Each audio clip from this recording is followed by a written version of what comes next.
ìgbà tí Facebook monetize wa ní Nàìjíríà kò torí rẹ̀ lọ rè increase iye owó tó ti ń pump out náà ní san o ó kàn slash ẹ̀ ní o bí kò ti máa kó gbogbo owó fáwọn kan wá include ẹ̀yin míì the same owó tó ti ń san fáwọn yẹn náà ló slash ló pín díbi tó bá tí wọ́n bá ní views náà fẹ́ $500 táwọn yòókù ní monetization tó wá yá tí gbogbo àwọn yòókù wá ní monetization $500 tiẹ̀ náà máa share ní tó bá ṣe tó bá pa 500 tẹ́lẹ̀ yóò di 200 so that wọ́n lè pín bí 30 40 $20 fáwọn yòókù táwọn náà ní monetization tẹ́lẹ̀ ìgbà tí Facebook monetize Nàìjíríà kò tó díẹ̀ increase owó tó. Are broke right now. Yes, you heard me right. Yes, a lot. Even myself, I'm broke right now. You know why? Facebook does not pay us anymore. You'll get 1 million views. If you see $20 na by chance. Do you understand? Before that 1 million views can give us like maybe $500 or something. Right now, your videos don't even make you good money. So we were not expecting it. It was after they monetized Nigeria that this thing got bad for everybody. So a lot of people did not invest. A lot of people did not put things in place because we're not expecting it. A lot of content creators are broke. Dúpẹ́ ti yín sister. You better be thanking God. Yín ti gbowó ńbẹ̀. Ǹjẹ́ ọmọ tí ń ṣe content látọdún gbọ́nrin. Ìgbà 10 naira lórí Facebook yẹn rí. Ìgbà ṣíṣì ńbẹ̀ rí ọmọ ọgbọ́ bí n bá parọ́ ọmọ ọgbọ́ ìgbà 1 naira ńbẹ̀ rí. Dúpẹ́ ti yín ọpẹ́lọpẹ́ TikTok náà sì ti lé wọ́n ti yí háàdì. Ìgbà ẹ bá rí 3 rosation next 3 triple mọ́júmọ́ night duty là wá ṣe. A ti kọ́kọ́ fira wa ṣẹlẹ́yà náà. Dúpẹ́ ti yín èmi ni wọn ò ní godfather in ní godmother in léèyàn kankan. Mo dá dúró ní bí ẹsẹ̀ jì gan. Dúpẹ́ bẹ́ẹ̀ tí ẹ ti gbowó ńbẹ̀ rí. Gbogbo views tèmi ó wasted ni wọn ò gbà kọ́bọ̀ ńbẹ̀ rí. Náà tí ẹ tẹ̀lé jìbù ló gbé wá. Ǹjẹ́ mo ti gbé fúbọ̀dá aláburú ayé kan tí ẹ ti tọwọ́ bọ̀ tí mo ti gba nǹkan mi padà lọ́wọ́ wọn. Àárí ṣèdò ní lọ́lọ́mọdé wọn tọwọ́ ba yé wa. Dúpẹ́ ti yín. Dúpẹ́ tí mo dá dúró ní wọn léèyàn kankan bí mo ṣe wà. Tá a bá tún wo tó kọjá broken. Èmi gangan broken bottle. It is well. Àwa tá a bá wo fídíò yìí láti bẹ̀rẹ̀ a rí i pé àǹtí àkọ́kọ́ tó kọ́kọ́ sọ̀rọ̀ yẹn ó sọ pé láti ìgbà tí wọ́n ti monetize Nàìjíríà àtìgbà yẹn ni ò ti sí much pay ní orí blue app mọ́ wípé most àwọn gan àwọn ò invest àwọn kan sáà ń ṣe lọ ni pé gbà yẹn táwọn bá ní 1 million view gan báyìí ó lè fún àwọn ní bóyá bíi $300 or $400 wípé ṣùgbọ́n nísìn kò rí bẹ́ẹ̀ mọ́ wípé ó kàn déédéé ṣẹlẹ̀ lójijì so àǹtí táwọn wá náà wá ní ẹ̀yin tí ẹ̀ dúpẹ́ ẹ̀yin tí ẹ̀ gbowó blue app àwọn ọ̀gbà ń pàǹtà wọn ṣé ẹ rí it is well with us and seeing somebody like this sister, the first person that spoke, I don't know her, but Auntie Tanwatari, you see, her comedy is always sweet and Omawa inspiring. I used to watch her comedy and I used to be very happy, but hearing the fact that she said she has never cashed out on the blue app, me like, you see, okay ẹ tó wá sọ síbẹ̀ pé ẹ ti gbé àkáǹtì yẹn fẹ́ nìkan tó ti tọwọ́ bọ̀ lójú ṣé ẹ rí kó tó di pé monetize Nàìjíríà most àwọn tá a gbá àkáǹtì fún kan bá wa manage wọ́n ṣèjàmbá fún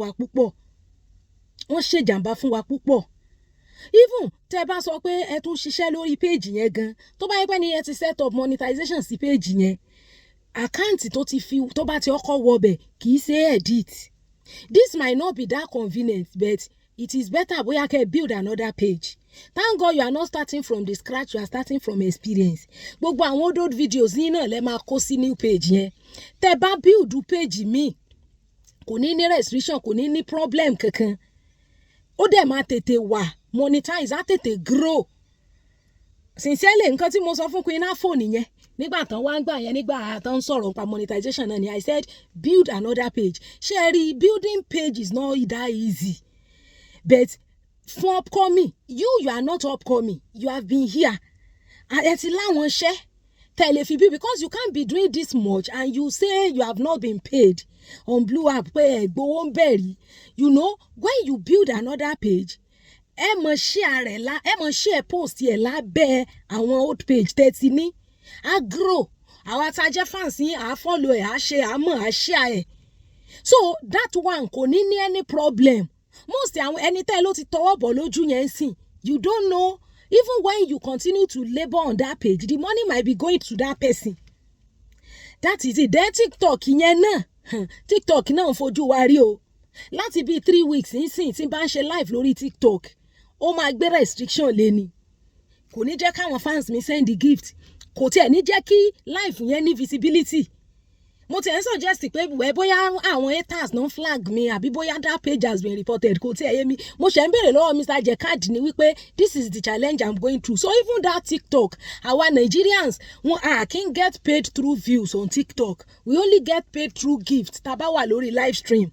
Ìyẹn náà dẹ̀ lélẹ̀ Facebook lè dédé fún yín restriction. Tàbí kó restrict gifting yín. The best of all this app is YouTube. The pay is okay, even though it's not that easy to build, but it's easy to monetize. If you channel your energy towards, this is not for Antita and Y alone, it's for every other content creators. Iṣẹ́ tá ń ṣe, iṣẹ́ toru ni. We don't sleep. Honestly. Me, I eat once a day. Mo sọ sábẹ́ post mọ́ mi no solution lápé. Tán bí mi lérè pé kí ló dé. I say I don't always have time to cook. So we can't be doing this much, laboring this way. And Sherima, TikTok is good. People can run you gifts. Bí o náà lè fún yín violation anytime. O lè restrict gifting yín. That's the most annoying part of it. So sitting down on TikTok, tẹ́ni ẹ tiẹ̀ tún fi ń ṣe night, ẹ fi ń ṣe mọ́júmọ́ yẹn náà, you do wàhálà. So you can build a new page on Facebook, put all your old videos there. You can build your YouTube channel as well. So it helps. And again, you want to get paid, do something with that money. Start a business, learn a skill, go back to school if the need be, do something meaningful. Gbogbo àwọn nǹkan yóò lọ títí. Ẹ wọ́rú the first lady tó kọ́kọ́ sọ̀rọ̀ yẹn, ó ní most àwọn ò invest in gbogbo ìgbà yẹn because àwọn feel pé bó ṣe máa rí lọ nìyẹn. Ìgbà tí Facebook monetize wa ní Nàìjíríà, kò torí rẹ̀ lọ rè increase owó, iye owó tó ti ń pump out náà ní san o. Ó kàn slash ẹ̀ ní o. Because tí mo kó gbogbo owó fáwọn kan wá include ẹ̀yin mi. The same owó tó ti ń san fáwọn yẹn náà ló slash ló pín. Díbi tó bá tí wọ́n bá ní views náà fẹ́ $500 táwọn yòókù ò ní monetization tó wá yá tí gbogbo àwọn yòókù wá ní monetization $500 ti ẹyẹ náà máa share. Tó bá ṣe tó bá pa 500 tọ́lẹ̀ yóò di 200. So that wọ́n á lè pín bí 30, $40, $20 fáwọn yòókù táwọn náà ò ní monetization tẹ́lẹ̀. Ìgbà tí Facebook monetize Nàìjíríà kò torí ẹ̀ increase owó tó ń san pé ó ti now tí èrò ti pọ̀ tó ń gbowó ń sìn ó wá pump more money kò pump more money o iye tí ń san náà ni ó kàn rí ó pín ní nǹkan tẹ́nìkan ti ń gbà tẹ́lẹ̀ tó ti di pé èèyàn 10 ni wá ń pín a rí wípé wọ́n pín jájájá fún kálukú instead táwọn kan ò fi ní rí ó pín fún kálukú ni so ìdínkù yẹn ló bá owó táwọn tán ti kọ́kọ́ wà monetize ń rí. Reduction yẹn ló bá owó yẹn so iṣẹ́ tó ń ṣe tó pa $100 tẹ́lẹ̀ ó ṣe ×2 àbí ×3 ẹ̀ nísìn kó tó pa 100. That was the complaint of that first woman tí video ẹ̀ kọ́ play yẹn. So please let's do that.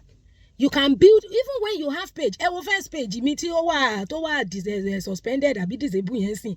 You know I started another one but òun gan tán disable yẹn violation orí ẹ̀ ti pọ̀ jù bí ìgbà téèyàn bá ń fún èèyàn ní gbódídí sán ni mo kàn ń ṣe wàhálà yẹn gbà yẹn náà ni tó jẹ́ pé kọ́lọ́run kó fi ṣẹ́yìn yàn so it is well with us.